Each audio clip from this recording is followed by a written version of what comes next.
Hi, welcome to the physics side. This is Neha Dashora.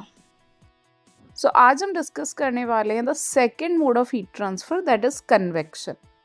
Convection का phenomena conduction से different है क्योंकि convection के अंदर जो पार्टिकल्स ऑफ फ्लूइड है उनके एक्चुअल फ्लो से हीट ट्रांसफर होता है which is not the case in conduction जहाँ सिर्फ एनर्जी ट्रांसफर होती है।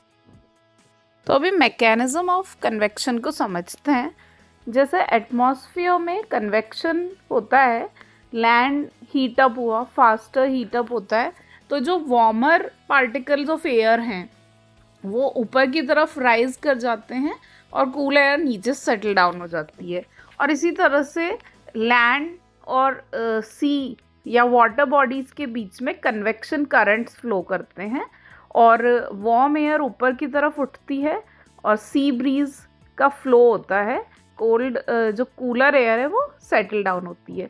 कन्वेक्शन ओवन्स में भी इवन कुकिंग के लिए जो फैन होता है वो उस हॉट एयर को सर्कुलेट करके इवन कुकिंग इंश्योर करता है। इवन हमारे एटमॉस्फेयर में स्टॉर्म्स वगैरह ये सब कन्वेक्शन के फिनोमेना के थ्रू ही पॉसिबल होते हैं।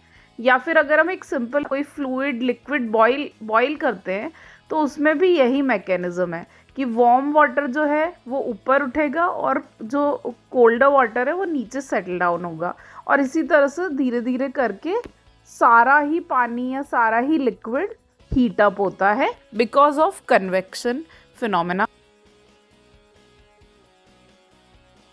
Thank you for watching. Please don't forget to subscribe.